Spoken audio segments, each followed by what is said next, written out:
दर्शकों नमस्कार। डीडी हिमाचल से आप कार्यक्रम देख रहे हैं जनवाणी। आज बहुत महत्वपूर्ण विषय पर हम बातचीत करने जा रहे हैं, चर्चा करने जा रहे हैं। आप जानते हैं चुनाव की तिथि घोषित हो गई है और ये बहुत महत्वपूर्ण कार्य जो लोकतंत्र में बहुत शक्तिशाली कार्य माना जाता है वो कुछ ही दिनों में हमारे हिमाचल प्रदेश में होने जा रहा है। आज हम इस कार्यक्रम में बातचीत कर रहे हैं मतदाता, मतदान और चुनौतियाँ। इस विषय को लेकर बातचीत करेंगे। आपके मन में आजकल बहुत से प्रश्न चल रहे होंगे, उन प्रश्नों का समाधान हम लेंगे। आज बहुत हर्ष का विषय है। स्टूडियो में हमारे साथ मौजूद है श्री मनीष गर्ग जी। मनीष गर्ग जी मुख्य निर्वाचन अधिकारी हिमाचल प्रदेश है। गर्ग जी, कार्यक्रम में आपका अभिनंदन। नमस्कार। हमारे दर्शक जो इस कार्यक्रम से जुड़े हैं, सर्वप्रथम आपसे यही जानना चाहते हैं कि चुनाव की तिथियां घोषित कर दी गई है, हिमाचल प्रदेश में चुनाव होने जा रहे हैं। ऐसे में जो मुख्य शेड्यूल रहेगा वो क्या क्या रहेगा? जी, जैसा आपने बताया, चुनाव आयोग ने हिमाचल विधानसभा के लिए 14 अक्टूबर को जो है वो चुनाव की घोषणा कर दी है। उसके पश्चात 17 अक्टूबर को यानी पिछले कल ही उसकी नोटिफिकेशन अधिसूचना जो है वो हमारे राज्य स्तर पे और रिटर्निंग ऑफिसर्स के स्तर पे भी इशू हो गई है। 25 तारीख तक जो अभ्यर्थी हैं वो अपने नामांकन भर सकते हैं रिटर्निंग ऑफिसर्स के पास किसी भी वर्किंग डे में 11 बजे से 3 बजे तक के बीच में। 27 को स्क्रूटिनी टेकअप की जाएगी रिटर्निंग ऑफिसर्स द्वारा उनके कार्यालय में, और 29 तारीख को लास्ट डेट ऑफ विड्रॉल है। उसके पश्चात जो चुनाव होंगे वो 12 नवंबर को होंगे, मतदान होंगे, और जो गणना होगी, मतगणना होगी वो 8 दिसंबर को होगी। तो ये शेड्यूल पूरा चुनाव आयोग ने जारी किया है। गर्ग जी, आपने बताया आचार संहिता हिमाचल प्रदेश में लग चुकी है। बहुत सारे लोग ये भी जानना चाहते हैं ये आचार संहिता होती क्या है और आम जनमानस के ऊपर क्या प्रभाव इसका रहता है? सो जैसे ही चुनाव की घोषणा होती है, अनाउंसमेंट जिसको बोलते हैं, वैसे ही आचार संहिता लग जाती है। उसी पल से ये कानूनन जो है आचार संहिता बेसिकली एक विभिन्न पॉलिटिकल पार्टीज़ द्वारा ही तैयार किया हुआ एक डॉक्यूमेंट है। एक कंसेंसस के द्वारा एक इवॉल्व किया डॉक्यूमेंट है, जिसमें उन्होंने ये कहा है कि एक कंसेंसस हुआ पार्टीज़ के बीच में कि ये जो हैं चीज़ें हम लोग करेंगे, ये नहीं कर सकते। तो ये गाइडलाइंस जैसे बनाई गई और फिर उसको चुनाव आयोग ने जारी किया सभी को इंस्ट्रक्शंस के रूप में, और इसको सभी लोग जो है वो इसकी पूरी तरह से कंप्लायंस करते हैं। आचार संहिता में डिफरेंट सेक्शंस हैं कि कैसा कंडक्ट होना चाहिए पॉलिटिकल पार्टीज़ का, कैंडिडेट्स का कंडक्ट कैसा होना चाहिए। उसके बाद जो उनको रैलीज़ करनी है या जो उनको अपनी सभाएं या रैलीज़ वगैरह करनी है तो उसके लिए क्या प्रोसीजर रहेगा, उसमें क्या प्रिकॉशंस रखने की आवश्यकता है। जो पार्टी इन पावर है उसके लिए भी बड़े इसमें सख्त निर्देश हैं कि जिससे कि इसका आइडिया ये है कि एक लेवल प्लेइंग फील्ड सबको मिले। तो जो पार्टी इन पावर है वो किसी तरह से अपने जो पावर को यूज़ करके या अपने ऑफिशियल मशीनरी को यूज़ करके इन इलेक्शंस को अपनी तरफ इन्फ्लुएंस ना करे। सो एक ये विस्तृत गाइडलाइंस इसके लिए हैं मॉडल कोड ऑफ कंडक्ट के लिए, जो कि सभी पॉलिटिकल पार्टीज़ को और जो कैंडिडेट्स अब होंगे उनको भी इसके बारे में विस्तृत जानकारी दी जाएगी।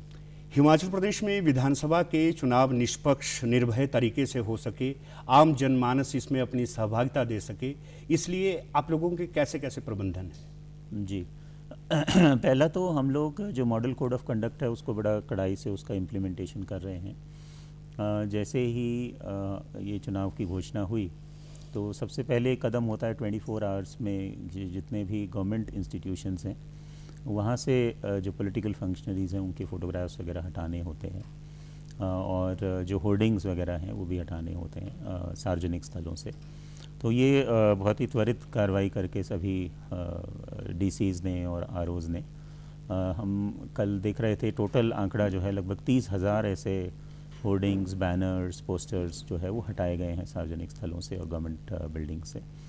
सो एक तो ये है। दूसरा ये है कि हम लोग जो हमारी एमसीसी के एनफोर्समेंट के लिए हम लोगों ने टीम्स लगाई हैं, फ्लाइंग स्क्वाड्स लगाए हैं, स्टैटिक सर्वेलेंस टीम्स लगाई हैं, और वीडियो सर्वेलेंस टीम्स लगाई हैं, जो कि ये सुनिश्चित करने के लिए कि कोई भी मॉडल कोड ऑफ कंडक्ट की वायलेशन नहीं होती और कोई भी जो अनवांटेड एलिमेंट्स हैं या जो इलीगल एलिमेंट्स हैं वो चुनाव को किसी तरह से भी इफ़ेक्ट ना कर सकें। तो ये एक विस्तृत इसके लिए मैकेनिज़्म जो है वो तैयार किया गया है और इसमें विदिन एनफोर्समेंट एजेंट्स भी जो हैं वो भी इन्वॉल्व रहती हैं। दर्शकों, डीडी हिमाचल से आप कार्यक्रम देख रहे हैं जनवाणी। आज हम महत्वपूर्ण चर्चा करने जा रहे हैं लोकतंत्र का बहुत महत्वपूर्ण कार्य जिसे चुनाव के नाम से जाना जाता है, वो हिमाचल प्रदेश में आ गए हैं। क्या कुछ व्यवस्थाएं हिमाचल प्रदेश में की जा रही है, एक मतदाता अपने मतदान का प्रयोग स्वेच्छापूर्ण ढंग से कर सके, इसके लिए कौन कौन से उपाय किए गए हैं, ये सारी बातचीत हम कर रहे हैं श्री मनीष गर्ग जी के साथ, जो मुख्य निर्वाचन अधिकारी हिमाचल प्रदेश है। गर्ग जी, हमारे दर्शक आपसे ये भी जानना चाहते हैं कि हिमाचल प्रदेश की भौगोलिक स्थिति देखें तो कहीं बहुत ऊंचे ऊंचे पहाड़ है, कहीं मध्य मैदानी क्षेत्र, ऐसे में कितने पोलिंग स्टेशन हिमाचल प्रदेश में है, उनमें संवेदनशील कितने हैं और अति संवेदनशील कितने पोलिंग स्टेशन? तो हिमाचल प्रदेश में कुल 7,881 पोलिंग स्टेशन है अभी का जो नंबर है, और इसमें जो संवेदनशील अगर आप जो कहते हैं उसको क्रिटिकल कहते हैं आजकल, क्रिटिकल पोलिंग स्टेशन 378 हैं अभी तक जो आइडेंटिफाई हुए हैं, और पोलिंग स्टेशन जो किसी प्रकार के वल्नरेबल या सेंसिटिव एरियाज़ में है वो 902 हैं। सो इन पे जो है वो अधिक निगरानी और कड़ाई सिक्योरिटी के पॉइंट ऑफ व्यू से रखी जाती है। इसके अलावा हमारे लगभग 700 पोलिंग स्टेशन ऐसे हैं जिसमें कि 500 मीटर से ज़्यादा चलना पड़ता है पोलिंग पार्टीज़ को, और लगभग 200 पोलिंग स्टेशन ऐसे हैं जिसमें कि 3 किलोमीटर से ज़्यादा चलना पड़ता है। तो उनके लिए हम लोग पोलिंग पार्टी की सुविधा के लिए विशेष प्रावधान कर रहे हैं, जिसमें कि उनको कैरी बैग्स दिए जाएंगे जो कि वो अपने कंधे पे टांग के, जैसे स्कूल बैग्स होते हैं उस टाइप के बैग्स या लैपटॉप बैग्स होते हैं, तो वो प्रयास भी किया जा रहा है। और हिमाचल में बड़ा यूनिक है कि एक तो यहाँ पे हाईएस्ट पोलिंग स्टेशन भी है जो लाहौल स्पीति में टाशीगंग, जो 15,000 से ऊपर की हाइट पे स्थित है। और यूनिक ये भी है कि कुछ पोलिंग स्टेशंस तो हमें हेलीकॉप्टर से पहुँचने पड़ेंगे और कुछ पोलिंग स्टेशन हमारे को बोट से भी पहुँचने पड़ेंगे। तो ये बड़ा यूनिक है हिमाचल में कि हर तरह के परिस्थितियाँ यहाँ पर हैं जिसके अकॉर्डिंगली अरेंजमेंट्स करने होते हैं। बहुत सारी व्यवस्थाएं आप लोगों के द्वारा, विभाग के द्वारा कर दी गई है। एक आम जनमानस, एक ग्रामीण जो गांव में निवास करता है, वो आपसे जानना चाहता है कि मतदाता के अधिकार और कर्तव्य क्या क्या है। ये बड़ा महत्वपूर्ण है। मतदान करना ही एक तो हमारे को संवैधानिक अधिकार मिला है, उसके लिए हमें धन्यवादी होना चाहिए कि ऐसा अधिकार हमें मिला।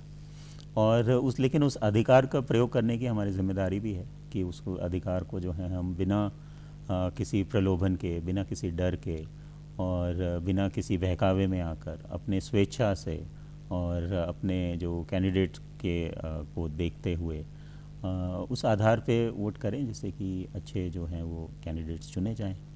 समाज में बहुत तरह के प्राणी निवास करते हैं, जीव जगत में बहुत तरह के मनुष्य रहते हैं। इनमें हमारे जो बहुत प्रिय है वो दिव्यांगजन है, उनकी भी समाज में अपनी एक सहभागिता है। वो भी आपके द्वारा जो प्रयास किए जा रहे हैं वो भी इस बार अपना वोटिंग देंगे, उनके लिए आपके क्या कुछ व्यवस्थाएं? जी, दिव्यांगजन के लिए हम लोगों ने एक तो उनके जो पंजीकरण पे विशेष ध्यान दिया, और मैं बताना चाहूँगा कि अगर हमारे 2017 के जो विधानसभा चुनाव में केवल 13,000 जो दिव्यांगजन पंजीकृत थे इलेक्टोरल रोल में, वो संख्या बढ़ के 56,000 हो गई है। तो 4 गुना से ज़्यादा बढ़ोतरी हुई है इन 5 वर्षों में। इसका एक ये कारण भी है कि उसको हम एक तो उनके आउटरीच कर रहे हैं, उन तक पहुंचने की कोशिश कर रहे हैं, और उनको जो सुविधाएं जो पोलिंग स्टेशन पे दी जाएंगी उसके बारे में बताया जा रहा है, चाहे वो रैंप्स हों या व्हील चेयर्स हों, वॉलंटियर फैसिलिटी हो। तो ये सारी फैसिलिटीज़ दी जा रही हैं। उसके अलावा जो दिव्यांग हैं, जो बेंचमार्क डिसेबिलिटी से ज़्यादा जिनकी विकलांगता प्रतिशत है और उसका उनको प्रमाण पत्र भी है जिनके पास, तो वो एक सुविधा ले सकते हैं कि जो पोस्टल बैलेट की, उसमें प्रावधान ये है कि जो पोलिंग टीम है वो उनके घर पे जाके उनसे वोट कलेक्ट करेगी। सो एक ये वॉलंटरी बेसिस पे है, ऑल्दो हम लोग सभी से कह रहे हैं कि पोलिंग स्टेशन में आइए और जो ये उत्सव का माहौल बनेगा उसको आप एंजॉय करिए। लेकिन अगर कोई किसी कारणवश नहीं आ पाता तो वो अपनी स्वेच्छा से वॉलंटरीली ये पोस्टल बैलेट के लिए भी ऑप्ट कर सकते हैं। और इसमें जो लास्ट डेट है ऑप्ट करने के लिए, जैसे 17 को नोटिफिकेशन हो गई, उसके विदिन 5 दिन जो है वो उनको ये ऑप्शन देना पड़ेगा। तो अभी हमने अपने जो बूथ लेवल अधिकारी हैं उनको सबको ये कहा है कि ऐसे जो दिव्यांगजन हैं या 80 वर्ष से ऊपर के जो वृद्धजन हैं उनके घर जाएं वो, और उनको वो फॉर्म प्रपत्र दें 12D, और उनको समझाएं कि अगर आपका स्वागत है पोलिंग स्टेशन में आने के लिए, लेकिन अगर आप नहीं आ सकते तो आप ये भी ऑप्ट कर सकते हैं। तो ये व्यवस्था भी की गई है इस बार विशेष। महोदय, हमारे वृद्धजन जो हमारे समाज की बहुत महत्वपूर्ण भूमिका है, जो वर्षों से वोट डालते आ रहे हैं, वो भी चाहते हैं कि हमारा भी मान हो, हमारा भी सम्मान हो। और इस वर्ष आप लोगों ने वृद्धजनों के लिए बहुत सारी सुविधाएं प्रदान की है। वृद्धजनों को इस बार अपना मत कैसे प्रयोग करना है? वृद्धजन के लिए हमने पूरा प्रयास किया है कि उनको हम सम्मानित करें। जो international day for elderly persons रहता है 1 अक्टूबर को, उसमें हम लोगों ने रीच आउट किया जो भी हमारे वृद्ध इलेक्टर्स थे, और लगभग 50,000 वृद्धजन जो इलेक्टर्स थे उनको हम लोग उन तक पहुंच पाए और उनको हमने सम्मानित किया। और आयोग की तरफ से जो चीफ इलेक्शन कमिश्नर हैं उनकी तरफ से एक साइंड पर्सनलाइज लेटर भी उनके घर पे जाके दिया। तो उसका उद्देश्य यही था कि वृद्धजन जो हैं उनके जो कंट्रीब्यूशन है, इतना बड़ा योगदान उनका रहा है। कुछ लोग तो 1952 से भी वोट देते आ रहे हैं, और उनसे बातचीत करने पे पता चलता है, वो कहते हैं कि हम लोग तो हर बार वोट देते हैं और पोलिंग स्टेशन में जाकर वोट देते हैं। जैसे अभी श्याम सरन नेगी जी का एक स्टेटमेंट आया कि भले ही ये सुविधा हो घर पे वोट देने की, लेकिन मैं तो पोलिंग स्टेशन पे जाके ही करूँगा, जबकि वो 100 ईयर्स से ऊपर है। तो एक बड़ी प्रेरणा है वो कि बाकी लोगों के लिए, स्पेशली यूथ के लिए, कि वो भी आके पोलिंग स्टेशन पे अपना वोट करें। आपने यूथ की बात की। हमारे बुजुर्ग जो हमें सिखाते हैं, जो संस्कार हमको मिलते हैं, वो हमारी नौजवान पीढ़ी उसको अपने जीवन में उतारती है। नौजवान भी बहुत सारे ऐसे होंगे 18 वर्ष की जिन्होंने आयु पूर्ण की है। ऐसे लोगों को, जो नए लोग हैं, जो पहली बार मतदान दे रहे हैं, उनको किस तरह से चुनाव आयोग या आपका जो विभाग है वो किस तरह से देखता है? जो सबसे पहले तो हमारा प्रयास रहा कि जो यंग वोटर्स हैं, जो अभी 18 साल जिन्होंने पूरा किया है, तो एक तो कानूनन ये बदलाव हुआ कि 1 जनवरी की जगह 1 अक्टूबर की कट ऑफ डेट हमको मिली। और ये नई बात है? ये नई बात है। ये कानून में एक संशोधन हुआ है जिसमें कि पहले जो 1 जनवरी की कट ऑफ के आधार पर ही वोट बनते थे, लेकिन अब इसमें 4 कट ऑफ डेट्स हो गई हैं, 1 जनवरी, 1 अप्रैल, 1 जुलाई और 1 अक्टूबर। तो अभी जो हमारा रिवीजन हुआ वो 1 अक्टूबर की कट ऑफ डेट के आधार पे हुआ। तो इसको हमने बड़ा प्रयास किया कि हमारे अधिक से अधिक जो 18 से 19 साल के जो वोटर्स हैं वो इसमें अपना पंजीकरण कराएं, क्योंकि पहला कदम वही है कि पंजीकरण होना चाहिए। और मुझे खुशी है बताते हुए कि हम लोग लगभग जो संख्या है 18 से 19 साल के बच्चों की, उसको 1,18,000 से बढ़ाकर 1,88,000 तक हम लोग ने पहुंचाया है। और जो परसेंटेज के टर्म्स में देखें तो 45% से बढ़ाकर 75% तक हम इसको पहुंचा हुए हैं ये 1 महीने के अंतराल में। तो एक बड़ा पुश किया हम लोगों ने इसको। और मेरा तो यंगस्टर से यही अनुरोध रहेगा कि आप वोटर बन गए हैं, ये आपके लिए बड़ा यूनिक और अच्छी अपॉर्चुनिटी है, and it is like an adventure also. आप अपना पोलिंग स्टेशन में जाएं, एक नया एक्सपीरियंस है।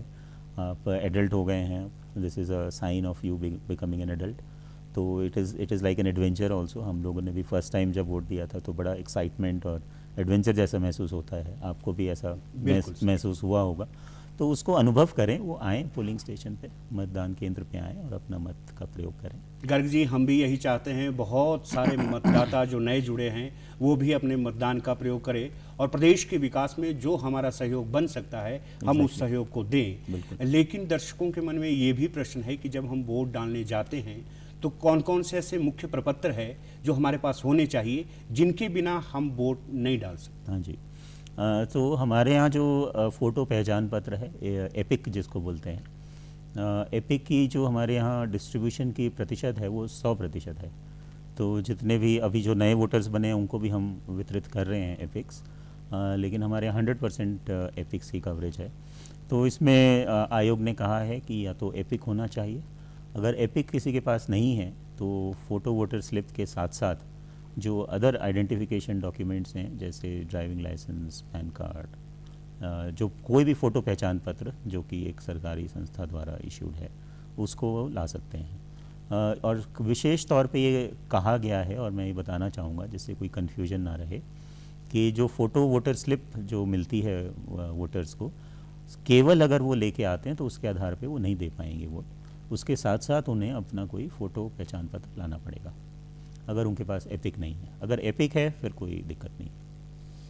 दर्शकों, डीडी हिमाचल से कार्यक्रम आप देख रहे हैं जनवाणी। हम बातचीत कर रहे हैं मुख्य निर्वाचन अधिकारी हिमाचल प्रदेश श्री मनीष गर्ग जी से, और जानने का प्रयास कर रहे हैं कि ये जो महान कार्य हिमाचल प्रदेश में होने वाला है, चुनाव जिसे कहते हैं, उसमें हम लोगों की किस तरह से सहभागिता हो रही है, ये सारी चर्चा हम कर रहे हैं।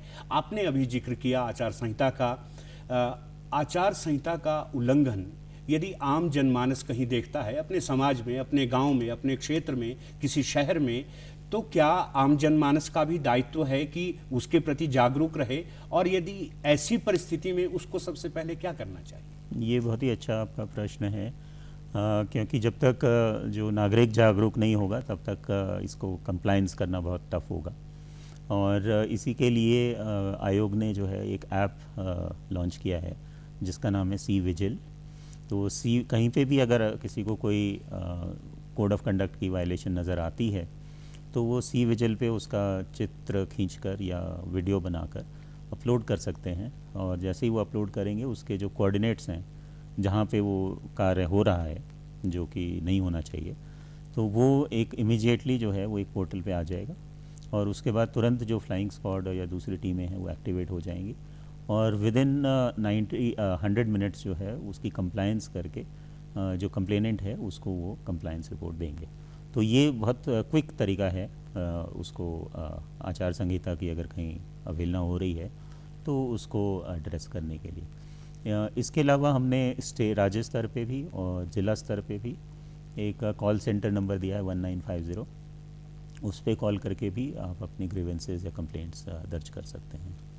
आपकी अपेक्षाएं मतदाताओं से क्या रहती है? आप क्या चाहते हैं कि मतदाता अपने मतदान का प्रयोग करें, लेकिन आप उनसे क्या अपेक्षा और भी रखते हैं कि सिर्फ अपने मतदान का प्रयोग करें, या अपने समाज को, अपने परिवार को, या वृद्धजनों को, या ऐसे व्यक्तियों को जो वोट नहीं डालना चाहते उनको भी हम प्रेरित करें?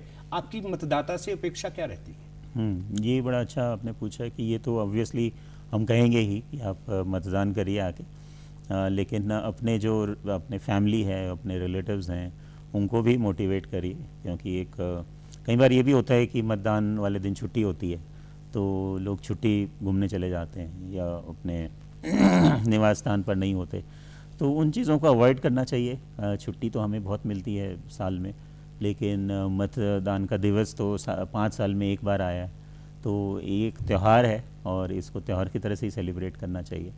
और दूसरा ये कि उनको जो है वो निष्पक्ष और निर्भय तरीके से अपने मत का प्रयोग करना चाहिए, और इन्फॉर्म्ड तरीके से।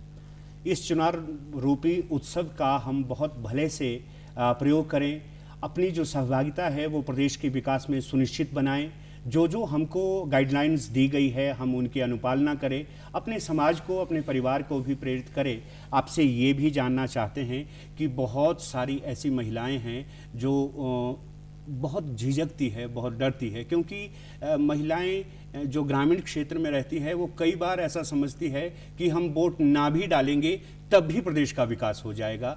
तो ऐसी महिलाएं जिनको इसकी उपयोगिता का आभास नहीं है, उनको जागरूक करने के लिए भी कुछ प्रबंधन किया गया है? ऑफ कोर्स ये तो है ही, लेकिन एक बड़ा यूनिक फैक्ट है हिमाचल के बारे में कि यहाँ पे महिलाओं का जो मतदान प्रतिशत है वो पुरुषों से कहीं अधिक है। तो महिलाएं बहुत आगे हैं इसमें, उनका 77% के ऊपर है और पुरुषों का 74% है। तो एक्चुअली पुरुषों को कैचअप करने की आवश्यकता है। महिलाएं पहले ही बहुत सजग हैं हिमाचल में और बहुत अच्छी वोटिंग परसेंटेज है, और हम लोग पोलिंग स्टेशन पे उनके लिए सुविधाएं भी देने का प्रयास करते हैं। ऑफ कोर्स जो सेपरेट टॉयलेट्स मेन और वुमेन के लिए वो एक इम्पॉर्टेंट चीज़ है, ड्रिंकिंग वाटर फैसिलिटीज़। और अब तो हम लोग 142 पोलिंग स्टेशन ऐसे भी बना रहे हैं जिसमें मतकर्मी भी और सुरक्षाकर्मी सब महिलाएं ही होंगी। हिमाचल प्रदेश की माताओं बहनों के लिए ये बहुत अच्छी सूचना है कि पुरुषों से अधिक आपका योगदान हिमाचल प्रदेश में आंका गया है और आप वो शक्तियां हैं जो प्रदेश के विकास को सुनिश्चित बनाने में वर्षों से अपना सहयोग दे रही हैं। गर्ग जी, जो सुरक्षा व्यवस्थाएं हैं वो इन दिनों में बहुत चाक चौबस होनी चाहिए और चुनाव के समय जब हम अपने मतदान को देने जा रहे हैं तो ऑब्वियसली बहुत सारा रश हो जाता है, बहुत सारे लोग इकट्ठा हो जाते हैं। ऐसे में जो सुरक्षा प्रबंधन है वो कैसे सुनिश्चित बनाए जाते हैं? वो हर एक पोलिंग स्टेशन पे सिक्योरिटी फोर्सेस का डिप्लॉयमेंट रहेगा जो कि ये सुनिश्चित करेंगे कि ऑर्डरली वे में एक प्रॉपर तरीके से जो है वो क्यूज़ वगैरह बने और उसके अकॉर्डिंगली वो मतदान करे। और महिलाओं और पुरुषों के लिए अलग अलग क्यूज़ भी रहेंगी और वृद्धजन के लिए भी अलग रहेगी, उनको भी प्रायोरिटी मिलेगी क्यू में, उनको जैसे बहुत लंबे समय तक ना खड़ा होना पड़े। तो ये प्रॉपरली ऑर्डरली वे में इसको किया जाएगा। जो भी पोलिंग पार्टीज़ हैं वहाँ पे उनको भी इसके बारे में जानकारी दी जाएगी और साथ ही साथ जो सुरक्षाकर्मी हैं उनको भी इसके बारे में बताया जाता है। श्रीमान, आप जानते ही है कि हिमाचल प्रदेश में मौसम एक ऐसी चीज़ है जिसका आंकलन करना बहुत मुश्किल हो जाता है। ये वो प्रदेश है जहां 10 किलोमीटर के बाद बारिश होगी और 10 किलोमीटर के बाद सूखा पाया जाएगा। आपने जिक्र किया कि हमारे बहुत से ऐसे दुर्गम क्षेत्रों में भी हम इलेक्शन करवा रहे हैं। हिमाचल प्रदेश को वो सौभाग्य प्राप्त हुआ है, सबसे ऊंचा पोलिंग स्टेशन प्रदेश में ही है। यदि मौसम की गड़बड़ी रहती है, यदि मौसम किसी तरह से सताता है, तो क्या वो बातें भी सब जहन में रखी जाती है पहले से? हाँ जी, बिल्कुल।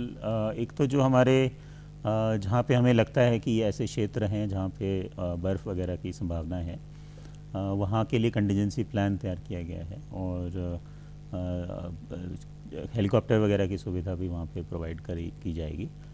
जैसे आपका काज़ा है या पांगी है, उन क्षेत्रों के लिए हेलीकॉप्टर की सुविधा भी दी जाती। इसके अलावा हम लोग ने एनडीआरएफ की, हमारे यहाँ एक बटालियन है स्टेट में, और एसडीआरएफ की यूनिट्स भी है, तो उसको भी हम लोग अलग अलग डिस्ट्रिक्ट्स में डीसीज़ की जो रिक्वायरमेंट है उसके हिसाब से उनकी यूनिट्स प्लेस कर रहे हैं, जिससे कि एक क्विक रिस्पांस टीम के रूप में वो काम करे किसी भी तरह के डिज़ास्टर होने की सूरत में। हिमाचल प्रदेश का जो आम मतदाता है जो अपनी वोट देने जा रहा है, उससे आपकी क्या अपेक्षाएं हैं? उससे आप क्या समझते हैं कि वो किस तरह से आपका सहयोग करे ताकि निर्विघ्न चुनाव संपन्न हो सके और एक विकासशीलता की ओर जो हमारा प्रदेश बढ़ रहा है उसकी गति वैसे ही चलती रहे? आपकी अपेक्षा मतदाताओं से? देखिए, मतदाताओं से यही अपेक्षा है कि वो बड़ी संख्या में आके मत का प्रयोग करें और निष्पक्ष तौर पे करें, सजग होकर करें, अपने कैंडिडेट का पूरा आकलन करके करें। एक ऐप है KYC app, know your candidate app, उसमें जो कैंडिडेट है उससे संबंधित सभी जानकारियाँ जो है वो उस पर उपलब्ध होंगी। तो ये प्रॉपर आकलन करके अपने मत का प्रयोग करें, पहला तो ये है। दूसरा ये कि वो सजग रहें, आसपास भी उनके क्या हो रहा है, कोई वायलेशन तो नहीं हो रहा, कहीं पे कोई इलीगल गुड्स का डिस्ट्रीब्यूशन तो नहीं हो रहा, कहीं पे लिकर का डिस्ट्रीब्यूशन तो नहीं हो रहा, कहीं पे कैश का डिस्ट्रीब्यूशन तो नहीं हो रहा है। तो उस चीज़ों के प्रति वो भी सजग रहें और उसमें अगर ऐसा भी कोई उनको ध्यान में आती है कोई बात तो तुरंत उसको रिपोर्ट करें। गर्ग जी, ये जो इलेक्शन होगा ये सारा EVM के थ्रू होगा और इसकी जो हम वोट डालने जा रहा है उसको किन विशेष बातों का ध्यान रखना चाहिए जिस समय वो अपनी वोट कास्ट कर रहा है? EVM ऑफ कोर्स EVM के थ्रू ही होगा पूरा 100% और साथ में VVPAT भी रहेगा। EVM के बारे में तो लोगों को अधिकतर जानकारी है क्योंकि कई चुनाव उसके साथ हो चुके हैं, तो VVPAT के माध्यम से भी चुनाव हुए हैं पहले। जब वोटर जो है वो अपनी पसंद के उम्मीदवार के अगेंस्ट जो ब्लू बटन है, नीला बटन अगर जब दबाते हैं और उसके बाद वो बीप की साउंड भी आती है, तो जो VVPAT मशीन है कई बार उनको ये नहीं पता चलता कि कहाँ देखना है। तो बटन दबाने के बाद उसमें जो लाइट जलेगी वो तो दिखी जाएगी उनको कि जिस कैंडिडेट को चाहते थे उसी के अगेंस्ट लाइट दबी है, जली है। लेकिन साथ साथ जो वीवीपैट मशीन है उसमें एक छोटी सी खिड़की जैसे रहती है, ट्रांसपेरेंट सी, तो उनको तुरंत उसमें देखना चाहिए, उस खिड़की के अंदर, और देखना उसमें एक स्लिप जनरेट होगी, एक प्रिंट आउट निकलेगा एक छोटा सा, जिसमें कि कैंडिडेट का नाम और चिन्ह जो है वो अंकित होगा, जिससे कि उनको एक विश्वास रहे कि जिसका हमने बटन दबाया है उसी को ये वोट किया है। और फिर वो स्लिप जो है वीवीपैट की सिर्फ 7 सेकंड के लिए रहेगी, तो उसी दौरान उनको देखना है, क्योंकि वो साथ में ही रखी होती हैं, तो इधर से दबा के इधर देखना है। तो 7 सेकंड्स के लिए वो स्लिप डिस्प्ले होती है और उसके बाद उसमें इनफैक्ट लाइट भी जलती है जिससे कि नज़र आ जाए। और उसके बाद वो स्लिप कट के और जो वीवीपैट के नीचे जो डब्बा है उसी में गिरेगी, आपको नहीं मिलेगी। कई बार मतदाता सोचते हैं मेरी स्लिप कहाँ है जी, तो उसमें नहीं मिलती, वोटर को नहीं मिलती, उसी में डब्बे में गिरती है और बाद में जब काउंटिंग के समय उसकी रैंडम वेरिफिकेशन होती है। हमारे जो नए मतदाता है, जो नौजवान साथी है, वो बहुत आकर्षित है वोटिंग के लिए, लेकिन उनका ये पहली बारी है, वो वोट डाल रहे हैं। उनके लिए कुछ ऐसे प्रशिक्षण शिविर या उनके मन में ये है कि हमने कैसे जाना है, पहला क्या करना है, दूसरे स्टेप हमारा क्या रहेगा, उनके लिए कुछ व्यवस्थाएं कॉलेज में, स्कूल में बनाई गई थी? बिल्कुल। जब हम लोग जब हमारी ईवीएम मशीनें तैयार हो गई थी, उसकी फर्स्ट लेवल चेकिंग कंप्लीट हो गई थी, तो उसमें एक प्रोविज़न है कि 10% तक मशीनें जो हैं वो आप बाहर निकाल के ट्रेनिंग और अवेयरनेस के लिए प्रयोग कर सकते हैं। और अवेयरनेस के लिए हम लोगों ने प्रयास किया, इस बार डेली मॉनिटरिंग की गई कि हर पोलिंग स्टेशन तक जो है वो मशीन पहुंचाई जाए और वहां पे मतदाताओं को जागरूक किया जाए। तो ये अच्छा प्रयास रहा। सारे 7,881 पोलिंग स्टेशंस में हमारी टीम्स गई हैं और इसके अलावा स्कूल्स और कॉलेजेस में भी गई हैं जहाँ संभव था, जिससे कि यंग वोटर्स को या वहाँ पे जो स्थानीय वोटर्स हैं उनको इसके बारे में जानकारी दी जाए। दर्शकों, डीडी शिमला से आप कार्यक्रम देख रहे थे जनवाणी, मतदाता, मतदान और चुनौतियां। इस विषय पर आज हम बातचीत कर रहे थे। हमारे साथ स्टूडियो में मौजूद थे श्री मनीष गर्ग जी, मुख्य निर्वाचन अधिकारी हिमाचल प्रदेश। बहुत अच्छी जानकारी आज आपने हमारे मतदाताओं को दी। स्टूडियो आने के लिए आपका बेहद शुक्रिया, बहुत आभार। दर्शकों, आज के कार्यक्रम को यहीं संपन्न करते हैं और आप अधिक से अधिक मतदान करें, हिमाचल प्रदेश के विकास को आप सुनिश्चित बनाएं, इसी आशा के साथ आज्ञा दें। नमस्कार। ये उत्सव है मतदाताओं को प्रोत्साहित करने का, सुनिश्चित निर्णय बनाकर अपना प्रतिनिधि चुनने का। Universal transparent elections through systematic awareness of voters. उत्सव स्वीप की एक पहल है जो हिमाचल में पारदर्शी चुनाव सुनिश्चित करने के साथ मतदाताओं को उनके लोकतांत्रिक अधिकार का प्रयोग करने के लिए प्रोत्साहित करती है। आइए उत्सव के माध्यम से हिमाचल विधानसभा चुनाव में लोगों में पंजीकरण और मतदान करने के लिए जागरूकता फैलाएं। उत्सव सेलिब्रेटिंग डेमोक्रेसी।